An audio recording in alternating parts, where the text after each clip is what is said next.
এলো মাহে রমজান, এলো রমজান, আল্লাহ তাআলার যে করুণা মহান, আল্লাহ তাআলার যে করুণা মহান। এলো মাহে রমজান, এলো রমজান। আসসালামু আলাইকুম ওয়া রাহমাতুল্লাহি ওয়া বারাকাতুহু। ইন্নাল হামদালিল্লাহ নাহমাদুহু ওয়া নুসাল্লি আলা রাসূলিহিল কারীম।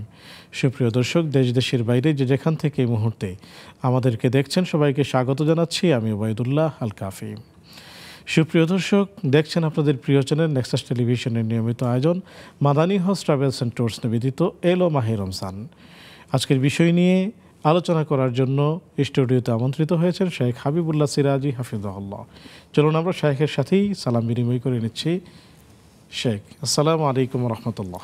ওয়ালাইকুম আসসালাম রহমতুল্লাহি ওয়া বারাকাতুহু। শেখ, কেমন আছেন? আলহামদুলিল্লাহ, আপনি কেমন আছেন? আলহামদুলিল্লাহ, আল্লাহ তাআলার শুকর, ভালো আছি। পবিত্র মাহে রমাদানে আপনি এসেছেন, অনেক অনেক শুকরিয়া জানাচ্ছি। সেই সাথে আজকে আপনার কাছ থেকে আমরা জানতে চাচ্ছি যে এই যে মাহে রমাদান, এই রমজান কি অপরাধ দমনে কোনো ভূমিকা রাখে কি না? এই রমাদান পবিত্র এই মাসে, এই রমাদান মাস আমাদের অপরাধ দমনে কতটুকু ভূমিকা পালন করতে পারে, এই প্রসঙ্গে আমি দুটি হাদিস আপনার সামনে আরজ করি। প্রথমটি আমাদের অতি পরিচিত হাদিস দুটি অতি পরিচিত। মাল্লাম ইয়াদা কাওলা যুর ওয়াল আমালা বিহি ফালাইসা লিল্লাহি হাজাতুন ফি আইয়াদা তা'আমাহু ওয়া শারাবা।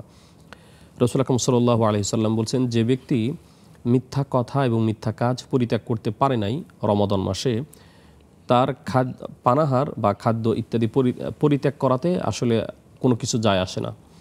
আরেকটি হাদিস আপনার সামনে আরজ করছি, সেটি হলো, এটিও পরিচিত হাদিস।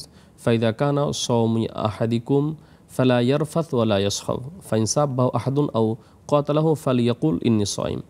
যে যখন রমাদান মাস আসবে, তখন তোমাদের মাঝে কেউ যেন বেফাস কথা না বলে, চিৎকার না করে, চেঁচাচেঁচি না করে, এমনকি যদি তাকে কেউ গালিও দেয় এবং তার সাথে লড়াই করতে চায়, তাহলে সে যেন বলে ফালিয়াকুল ইন্নী সাইম, যে আমি কিন্তু রোজাদার। তো এই দুটি হাদিসকে যদি আমরা একত্রিত করি, তাহলে কিন্তু এখানেই অপরাধ দমনে রমাদান কি ভূমিকা পালন করতে পারে তার ঔষধ দেওয়া আছে, তার নির্দেশনা আছে। তো এই দুটি হাদিসকে একত্রিত করলে আমরা মূলত দুটি মূলনীতি পাই। একটি মূলনীতি হচ্ছে মুখের মাধ্যমে অশ্লীল, অনাচার, মিথ্যা ইত্যাদি কথাকে পরিত্যাগ করা। 2 নম্বর হচ্ছে অশ্লীল, অনাচার, মিথ্যা কাজগুলো পরিত্যাগ করা। দুটি বিষয়, একটি হচ্ছে কথা পরিত্যাগ করা, আর একটি হচ্ছে কাজটি পরিত্যাগ করা। অশ্লীল কথা এমনটি হতে পারে যে কাউকে আমি গালিগালাজ করলাম না, কেউ আমাকে গালি দিলেও আমি যদি তাকে গালি না দেই, তাহলে সেখানে কিন্তু থেমে গেল অপরাধটা, সেখানে কাজটা সেখানে থেমে গেল। অথবা কোনো ব্যক্তি এমন কাজ করেছে যেটা সে অভিশাপ পাওয়ার যোগ্য, কিন্তু আমি তাকে অভিশাপ দিলাম না, তাকে গালিও দিলাম না, তো সহনশীলতা পরিচয় দিলাম, সবর ইখতিয়ার করলাম। রাসূল আকরাম সাল্লাল্লাহু আলাইহি সাল্লাম বলছেন, লাইসাল মুমিনু বিত্তাআন ওয়ালাল লাআন ওয়ালাল ফাহশা ওয়ালাল বাযিয়া, যে সে ব্যক্তি মুমিন না যে ব্যক্তি অশ্লীল কথা বলে, যে অতিরিক্ত কথা বলে, বাচাল, যে ব্যক্তি মানুষকে অভিশাপ দেয়, লানত দেয়, সে আসলে মুমিন না। তো এভাবে যদি আমরা আরও অনেক বিষয় আছে, কারো আমরা গীবত করলাম না, কারো মিথ্যা কথা বললাম না, অর্থাৎ আমরা পরিপূর্ণভাবে মুখকে আমরা হেফাজত করলাম, সংবরণ করলাম, তাহলে এর মাধ্যমে অপরাধ প্রবণতা অর্ধেক কমে যাবে। দ্বিতীয় যেটা বিষয়, সেটি হচ্ছে অপরাধমূলক কোনো কাজ আমি করব না। ওয়াল আমালা বিহি, হাদিসে বলা হচ্ছে যে মাল্লাম ইয়াদা কাওলা যুর ওয়াল আমালা বিহি, মিথ্যা কথা এবং মিথ্যা কাজ। মূলত আমি এখানে যে দুটি বিষয় আপনাদেরকে বোঝাতে চাচ্ছিলাম, সেটি হলো মুখ দিয়ে অশ্লীল, অনাচার, মিথ্যা ইত্যাদি কথা পরিত্যাগ করা। 2 নম্বর হচ্ছে কাজের মাধ্যমে কোনো অন্যায় কাজ পরিত্যাগ করা, সেটা হারাম কাজ হতে পারে, কারো অধিকার নষ্ট করা হতে পারে, বা এই ধরনের কাজ, অর্থাৎ মুখকে সংবরণ করা, আর একটা হচ্ছে আমি কোনো নিষিদ্ধ কোনো কাজ না করা।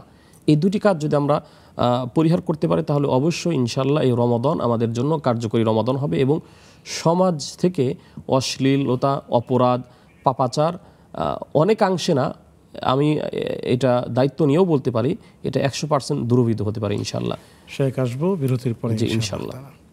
সুপ্রিয় দর্শক, দেখছেন আপনাদের প্রিয় আয়োজন মাদানী হজ ট্রাভেলস অ্যান্ড ট্যুরস নিবেদিত এলো মাহে রমজান, সহযোগিতায় ইরশাদুল উম্মাহ আল ইসলামিয়া ঢাকা। সময় হলো একটি বিজ্ঞাপন বিরতিতে যাবার, ফিরছি একটু পর, আমাদের সাথেই থাকুন। আল্লাহ তাআলার যে করুণা মহান, এলো মাহে রমজান, এলো রমজান। আসসালামু আলাইকুম রহমতুল্লাহি ওয়া বারাকাতুহু। সুপ্রিয় দর্শক, বিরতির পর সাদর আমন্ত্রণ জানাচ্ছি আপনাদের প্রিয় আয়োজন মাদানী হজ ট্রাভেলস অ্যান্ড ট্যুরস নিবেদিত এলো মাহে রমজানি, সহযোগিতায় ইরশাদুল উম্মাহ আল ইসলামিয়া ঢাকা। আলোচনা চলছে অপরাধ দমনে রমজানের ভূমিকা। আলোচনা করছেন শেখ হাবিবুল্লাহ সিরাজি, সাথে আছে আমি ওবাইদুল্লাহ আল কাফি। চলুন আমরা শেখের কাছেই যাচ্ছি। শেখ, কি বা কোন পদ্ধতিতে আমরা রমজান অপরাধ দমনের ভূমিকা রাখি? জি, বিরতির পূর্বে আমরা যেটা বলতেছিলাম সেটি হলো মুখ দিয়ে আমাদের অশ্লীল, অনাচার, মিথ্যা এগুলো পরিহার করা, দিতে হচ্ছে অন্যায় কাজগুলো আমাদের কর্মর দ্বারা পরিহার করা। তো একটি হাদিস আপনার সামনে আরজ করলে বিষয়টা আরও স্পষ্ট হয়ে যাবে। সেটি হলো যে আমাদের এটা একটি সত্য কথা, সত্য হলেও তিক্ত, যে আমাদের দেশে এটা বলা হয়ে থাকে যে অন্যান্য 11 মাসে যারা ব্যবসায়ী তারা চুরি করে আর রমাদান মাসে ডাকাতি করে, এবং এটা আসলে অনেকাংশে সত্য। এই জন্য দেখতে পাওয়া যায় যে অন্যান্য মাসে পণ্যের দাম যেরকম থাকে রমাদান মাসে কিন্তু তার চেয়ে বেশি থাকে। তার মানে আমরা রমাদানকে ব্যবসার সবচেয়ে মোক্ষম সময় বা টাইম হিসাবে আমরা এটা গ্রহণ করেছি। কিন্তু আমরা মধ্যপ্রাচ্য, সৌদি আরব, কাতার, বাহরাইন, দুবাই এই সমস্ত মুসলিম কান্ট্রিগুলোতে যদি আমরা দেখি তাহলে জানবো যে ওরা 11 মাস ব্যবসা করে আর এই মাসে আরও বেশি ছাড় দেয়। আমাদের দেশে আরেকটি খারাপ প্রবণতা আছে যে এই রমাদান মাসে যত বেশি ফাঁকি দেওয়া যায় ব্যবসাতে, বিশেষ করে তেলে, চিনিতে ইত্যাদি বিভিন্ন জায়গায় আমরা এটা ফাঁকি দিয়ে থাকি। একটি হাদিসে এসেছে, হাদিসটি আপনাদের সামনে আরজ করছি আপনার মাধ্যমে। আন্নান নবী সাল্লাল্লাহু আলাইহি ওয়াসাল্লাম মাররা আলা সুবরাতি তুআম, একবার রাসূল আকরাম সাল্লাল্লাহু আলাইহি ওয়াসাল্লাম এক বাজার দিয়ে অতিক্রান্ত করতেছিলেন। তো তিনি যেখান দিয়ে অতিক্রান্ত করতেছিলেন পাশেই খেজুরের স্তূপ ছিল, মানে অনেক খেজুর রাখা ছিল বিক্রয়ের উদ্দেশ্যে। ফাদখালা ইয়াদাহু ফিহা ফানালাত আসওয়াবিউহু বালালান, রাসূল আকরাম সাল্লাল্লাহু আলাইহি ওয়াসাল্লামের সন্দেহ সৃষ্টি হলে তিনি খেজুরের স্তূপের ভিতরে হাত ঢুকিয়ে দিলেন। তো ঢুকিয়ে দেওয়ার পর দেখা গেল যে তার হাত ভিজে গেল। ফাকালা ইয়া সাহিবাত তুআম মা হাযা, এমন দেখে রাসূল আকরাম সাল্লাল্লাহু আলাইহি ওয়াসাল্লাম বললেন যে হে খাদ্যের মালিক, এই অবস্থা কেন? উপরে সুন্দর খেজুর কিন্তু ভিতরে হাত দিয়ে দেখলাম পানি। তো ওই খেজুরের বিক্রয়কারী সে বলল যে আসওয়াবাতহু সামা, যে হে আল্লাহর রাসূল, সম্ভবত একটু আগে বৃষ্টি নেমেছে, বৃষ্টির পানি মনে হয় ভিতরে আছে, জমা আছে। রাসূল আকরাম সাল্লাল্লাহু আলাইহি ওয়াসাল্লাম বললেন যে যদি তাই হয় তাহলে আফালা জাআলতাহু ফাওকা তুআম কাইয়ারাহুন নাস, যদি বৃষ্টিই পড়তো আর তোমার কথা যদি আসলে তাই হতো, এটি যদি সত্যি হতো, তাহলে যেটা ভেজা খেজুর এটা উপরে রাখলে না কেন? তাহলে মানুষ দেখে দেখে কিনতে পারতো।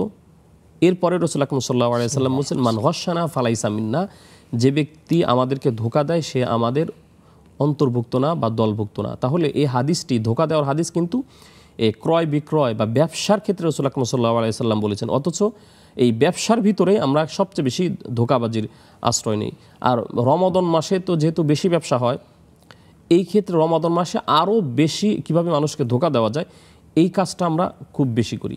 অথচ দেখেন আল্লাহ সূরা মুতাফফিফিনে আল্লাহ বলেছেন ওয়াইলুল লিল মুতাফফিফিন আল্লাযীনা ইযা ইক্তালু আলান নাসি ইস্তাওফুন ওয়া ইযা কালুহুম আও ওয়াজানুহুম ইখসিরুন, যে যারা ক্রয় বিক্রয়ে কম বেশি করে তাদের জন্য দুর্ভোগ, তাদের আসলে তারা ধ্বংস হয়ে যাক। তারা যখন নিজেরা মেপে নেয় তখন পরিপূর্ণভাবে মেপে নেয়, কিন্তু যখন বিক্রি করে তখন কিন্তু একটু কম দেয়, একটু মানে তখন ভেজাল শুরু করে দেয়। তো এটা কিন্তু আসলে রমাদান মাসে আমাদের দেশে যারা ব্যবসায়ী, এখানে কিন্তু অনেক শিক্ষা রয়েছে। তো এই সমস্ত বিষয়ের জন্য আমরা পরিত্যাগ করতে পারি, তাহলে কিন্তু আমাদের রমাদানটা কিন্তু কার্যকরী রমাদান হবে, এবং আমাদের রমাদান সেই রমাদানই হবে যেটা রাসূল আকরাম সাল্লাল্লাহু আলাইহি ওয়াসাল্লাম যে রমাদানের প্রত্যাশা করেছেন উম্মার কাছ থেকে, এবং আল্লাহ রাব্বুল আলামিনও যেই রমাদান আমাদের কাছ থেকে চান। আমরা যদি অপরাধ প্রবণতা, যে আমাদের মাথায় যে সমস্ত অপরাধের বিষয়গুলো আছে, এই সমস্ত বিষয় যে আমরা পরিত্যাগ করি, বিশেষ করে আমি ব্যবসায়ীর কথা বললাম, এই ধরনের আরো অনেক ক্ষেত্র রয়েছে। সেটি হলো খাদ্যে ভেজাল। তো এই যে খাদ্যে ভেজালের বিষয়টি নবীজি সাল্লাল্লাহু আলাইহি ওয়াসাল্লাম রাষ্ট্রপ্রধান, তিনি নিজেই সেটি হাত দিয়ে দেখলেন। তাহলে রাষ্ট্রপ্রধান যিনি, তারও কর্তব্য হলো এই বাজার মনিটরিং করা। একই সাথে রমজানুল মুবারক এর এই শিক্ষা নিয়ে সাধারণ মানুষ যারা বিজনেস করছেন, ব্যবসা করছেন, তারাও এই ভেজাল করবে না। ভেজাল এটি হলো একটি অপরাধ, করবে না, তাহলে এটি প্রতিরোধ হবে। শেখ সিন্ডিকেট এটিও একটি অপরাধ। যেমন রমজানকে কেন্দ্র করে অন্যান্য কান্ট্রির লোকজন সব কিছুর দাম কিছু অংশ কমিয়ে দেয়, আর আমাদের দেশে সেগুলোকে সিন্ডিকেট করে বাড়িয়ে দেওয়া হয়। তো এটি কোন অপরাধের মধ্যে পড়বে এবং এটি দমনে আসলে কী ভূমিকা থাকবে রমজানের? জি, খুবই সুন্দর কথা বলেছেন। তার আগে আপনি রাষ্ট্রীয় দায়িত্বের কথা বলেছেন। এটা অবশ্যই যারা রাষ্ট্রের সাথে সম্পৃক্ত রয়েছেন তাদের এটা শুধু দায়িত্ব না, এটা অত্যাবশ্যকীয় ফরজ, কারণ তাদের কাজটাই তো এটা। তো রাষ্ট্রের এখন যেহেতু নতুন একটি রাষ্ট্র, বিপ্লব পরবর্তীতে, তো যারা এই সমস্ত বিশেষ করে বাণিজ্য মন্ত্রণালয়ের সাথে যারা জড়িত, তাদের তো অবশ্যই এটা মনিটরিং করা ফরজ, এটা মানুষের অধিকারের বিষয়। এই জন্য এমন যদি কোনো ব্যবসায়ীরা এমন কোনো কাজ করে যেখানে জনগণের অধিকার ক্ষুণ্ণ হচ্ছে বা হয়, সেখানে অবশ্যই আপনাদের হস্তক্ষেপ করতে হবে, করার সুযোগ রয়েছে। কারণ এই মানুষকে ক্ষতি করা এবং ভেজালের মাধ্যমে মূলত নিজে ক্ষতিগ্রস্ত হচ্ছি, অপরকে ক্ষতিগ্রস্ত করছি। কারণ আমি ভেজাল দিলাম মানে কি, আরও অনেকে ভেজাল দিচ্ছে, তো আমাকেই তো কিনে খেতে হয়। তাহলে আমি যেটা খাচ্ছি সেটাও অবশ্যই অন্য একজন ভেজাল দিয়েছে। তো আমরা যদি সকলে এই সমস্ত ভেজালপূর্ণ বিষয় পরিহার না করি, তাহলে আমি কিন্তু নিজেই এখানে আক্রান্ত হয়ে যাচ্ছি। রাসূল আকরাম সাল্লাল্লাহু আলাইহি ওয়াসাল্লাম এই কারণেই বলেছেন, লা দরারা ওয়ালা দিরারা, নিজেও নিজের ক্ষতি করা যাবে না এবং অন্যকেও ক্ষতিগ্রস্ত করা যাবে না। এরপরে আপনি যেটা বলছিলেন যে সিন্ডিকেটের বিষয়, এটা সর্বোচ্চ পর্যায়ের একটি অপরাধের অন্তর্ভুক্ত। রাসূল আকরাম সাল্লাল্লাহু আলাইহি ওয়াসাল্লাম বলেছেন, লা ইয়াহতাকিরু ইল্লা মুখতি, যে ব্যক্তি খারাপ লোক, যে ব্যক্তি মন্দ লোক, যে ব্যক্তি পাপী লোক, এই পাপী লোক ছাড়া কেউ ওই মজুদদারি বা সিন্ডিকেটের কাজ করে না। এবং অন্যান্য হাদিসে খুবই খারাপ ভাষা এবং খুব মন্দ পরিণতির কথা বলা হচ্ছে যারা এই সিন্ডিকেট কাজ করে, অর্থাৎ যারা এই যে প্রান্তিক শ্রেণী লোকদেরকে কষ্টে ফেলে এই চিনি, তেল বা নিত্য প্রয়োজনীয় যে খাদ্যাবলী রয়েছে বা নিত্য প্রয়োজনীয় যে ব্যবহার্য বিষয়গুলো রয়েছে, এগুলো যারা সিন্ডিকেটের মাধ্যমে আসলে এই কাজ করে, মজুদদারির এই কাজগুলো করে, এটা খুবই খারাপ একটি কাজ। রাসূল আকরাম সাল্লাল্লাহু আলাইহি ওয়াসাল্লাম এটাকে অভিশাপ দিয়েছেন এবং বলেছেন যারা সবচেয়ে বড় পাপী, এরা ছাড়া এই কাজগুলো কেউ করে না। শেখ, আমরা আসবো ইনশাআল্লাহ তাআলা একটি বিরতি নিয়ে। জি, সময় হলো আরও একটি বিরতিতে যাবার, ফিরছি একটু পর, আমাদের সাথেই থাকুন। আল্লাহ তাআলার যে করুণা মহান, এলো মাহে রমজান, এলো রমজান। আসসালামু আলাইকুম ওয়া রাহমাতুল্লাহি ওয়া বারাকাতুহু। সুপ্রিয় দর্শক, বিরতির পর সাদর আমন্ত্রণ জানাচ্ছি আপনাদের প্রিয় আয়োজন মাদানী হজ ট্রাভেলস এন্ড ট্যুরস নিবেদিত এলো মাহে রমজানের সহযোগিতায় ইরশাদুল উম্মাহ আল ইসলামিয়া, ঢাকা। চলুন আমরা শেখের কাছেই যাচ্ছি। শেখ আলোচনা করছিলেন অপরাধ দমনের রমজান। আমরা জানতে চাচ্ছি ব্যক্তি কিভাবে অপরাধ থেকে বিরত থাকবে এই রমজানে। জি, একটি তো আমরা প্রথমেই বললাম যে সে অশ্লীল অর্থাৎ মুখ দ্বারা সে কোনো অনাচার করবে না। দ্বিতীয় হচ্ছে সে হাত দ্বারা তার কর্মের মাধ্যমে কোনো অনাচার করবে না। আরেকটি হচ্ছে ব্যক্তি পর্যায়ে হলো আমাকে সহনশীল হতে হবে। এটি হাদিসে আছে যে ফাইন সাব্বাহু আহাদুন আও কাতালাহু ফালিয়াকুল ইন্নী সাইম। এমনকি ব্যক্তিগতভাবে আমি অপরাধী নই, অর্থাৎ আমার কোনো অপরাধ নাই, এমতো অবস্থায় যদি কোনো ব্যক্তি আমার সাথে লড়াই করতে আসে, আমাকে গালিগালাজও দেয়, অথচ এখানে আমার কোনো দোষই নেই, এরপরেও তাকে বলতে হবে যে ইন্নী সাইম, আমি কিন্তু রোজাদার। অর্থাৎ সহনশীলতার ভূমিকা পালন করতে হবে। তো এরকম আমরা সকলেই জানি যে আল্লাহ রাব্বুল আলামিন এই সহনশীল, এটা কিন্তু অনেক বড় গুণ। আমরা শুধু বলি ইন্নাল্লাহা মা'আস সাবিরিন, আল্লাহ ধৈর্যশীলদের সাথে আছেন। ধৈর্য ধারণ করা সর্বোচ্চ পর্যায়ের সর্বোচ্চ পর্যায়ের গুণাবলী। এই জন্য রাসূল সাল্লাল্লাহু আলাইহি সাল্লাম কিন্তু উদাহরণ দিয়েছেন, লাইসা শাদীদু বিসসুরআ ইন্নামা শাদীদুল্লাযী ইয়ামলিকু নাফসাহু ইনদাল গাদাব, যে কুস্তির সময় বা মারামারির সময় একজন ব্যক্তি আর একজনকে পরাজিত করে, যে ব্যক্তি পারে, বিজয় হলো, সে আসলে মূলত বীর না। যে ব্যক্তি সহনশীলতার পথ অবলম্বন করতে পারে, অর্থাৎ সে নিজে খারাপ কাজ করে নাই, অন্যায় কাজ করে নাই, কিন্তু অন্য একজন ব্যক্তি তাকে বললো তুমি এটা করছো, এই অবস্থায় কেউ নিজেকে ঠিক রাখা এটা অত্যন্ত কঠিন কাজ, অত্যন্ত বড় কাজ। এজন্য ইন্না যালিকা মিন আজমিল উমুর, এটা কিন্তু খুবই দৃঢ়তার কাজ। তো একে তো আমি কোনো কাজ করব না, দ্বিতীয় হলো কোনো ব্যক্তি যদি আমার মাধ্যমে আমাকে পায়ে পাড়া দিয়ে যদি কোনো অপরাধ করাতে চায়, সেক্ষেত্রে আমি সহনশীলতার পরিচয় দেব। এক্ষেত্রে কয়েকটি পন্থা হতে পারে এরকম যে, যদি আমি কোথাও দেখি যে কোথাও অশ্লীল কথা, অশ্লীল অনাচার হচ্ছে, সেখানে আমি তাদেরকে এগুলো পরিহার করতে বলবো। কারণ মানে সৎ কাজে আদেশ দেওয়া, অসৎ কাজ থেকে নিষেধ করাও এটাও রমাদানের একটা শিক্ষা। কুনতুম খায়রা উম্মাতুন উখরিজাত লিন-নাস তা'মুরুনা বিল মা'রুফ। যদি তারা শোনে আলহামদুলিল্লাহ, যদি তারা না শোনে তাহলে আমার উচিত হবে সেখান থেকে খুবই নিরাপদে সেখান থেকে চলে যাওয়া। খুযিল আফওয়া ওয়া'মুর বিল উরফ ওয়া আরিদ আনিল জাহিলিন। যে মানুষ অন্যায় কথা বলছে, অন্যায় কাজ করছে, এমন তো অবস্থায় আমার উচিত হবে যে আমি প্রথমত তাদেরকে এগুলা কাজ করতে নিষেধ করব, যদি না শোনে আমি সালাম দিয়ে তাদেরকে ওখান থেকে চলে যাব। তো মূলত সহনশীলতার আশ্রয় নেওয়া, সহনশীলতার নীতি গ্রহণ করাই হচ্ছে ব্যক্তিগত উপায়ে অপরাধ প্রবণতা থেকে মুক্ত থাকার একটি গুরুত্বপূর্ণ একটি মাধ্যম। দেখেন রাসূল আকরাম সাল্লাল্লাহু আলাইহি সাল্লাম এই বিষয়টি অত্যন্ত গুরুত্ব সহকারে দেখতেন। রাসূল সাল্লাল্লাহু আলাইহি সাল্লাম একজন স্ত্রী ছিলেন, নাম সফিয়া। তিনি একটু উচ্চতায় শর্ট ছিলেন। তো রাসূল আকরাম সাল্লাল্লাহু আলাইহি ওয়াসাল্লাম সকল স্ত্রীদের মাঝে কিন্তু সমতা রক্ষার চেষ্টা করতেন। তো একদিন হয়তো তিনি সফিয়ার ব্যাপারে খুব প্রশংসা করছিলেন আয়েশা রাদিয়াল্লাহু তাআলা আনহার কাছে। তো উনি আবার মহিলারা তো তারা তো বেশি আবেগপ্রবণ এবং তারা কিন্তু ঈর্ষান্বিত বেশি হয়। তো আয়েশা রাদিয়াল্লাহু তাআলা আনহা বললেন যে, হাসবুকি মিন সফিয়াতি কাযা ওয়া কাযা, যে হে আল্লাহর রাসূল, সাফিয়ার ব্যাপারে এত গুরুত্ব দেওয়ার কি আছে? সে তো খাটো মানুষ, আমি তো অনেক সুন্দরী, বা আমার তো ফিগার অনেক ভালো, বা এই টাইপের কথা। অর্থাৎ সাফিয়ার চেয়ে তো আমি চেহারা সুরতে আমি অনেক ভালো সুন্দর দেখায়, তো তার ব্যাপারে আপনার এত গুরুত্ব দেওয়ার কি আছে? রাসূল আকরাম সাল্লাল্লাহু আলাইহি সাল্লাম বললেন, ইয়া আয়েশা ইন্নাকি কুলতি কালিমাতান লাউ মুযিজাত বিমাইল বাহরি লা মাযাজাত, যে হে আয়েশা, তুমি এমন একটি কথা বললে, এই কথা যদি সমুদ্রে ফেলা হতো তাহলে সমুদ্রের পানিকেও চেঞ্জ করে দিত।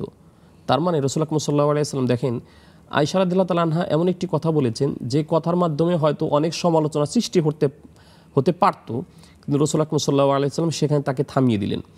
এই যে সুন্দর একটি সহনশীলতার নীতি গ্রহণ করা, এটি রমাদানের গুরুত্বপূর্ণ একটি শিক্ষা, এবং এর মাধ্যমে আমরা কিন্তু ওই ব্যক্তিগত পর্যায়ে অনেক অপরাধমূলক কাজ থেকে, অন্যায় থেকে আমরা নিজেকে বিরত রাখতে পারি। শুকরিয়া। শেখ বলছিলেন যে ব্যক্তি অপরাধ থেকে দূরে থাকবে, বিরত থাকবে। তো রমজান আমাদেরকে কোন প্রক্রিয়ায় বা কোন প্রসেসে আমাদেরকে অপরাধ থেকে বিরত রাখছে?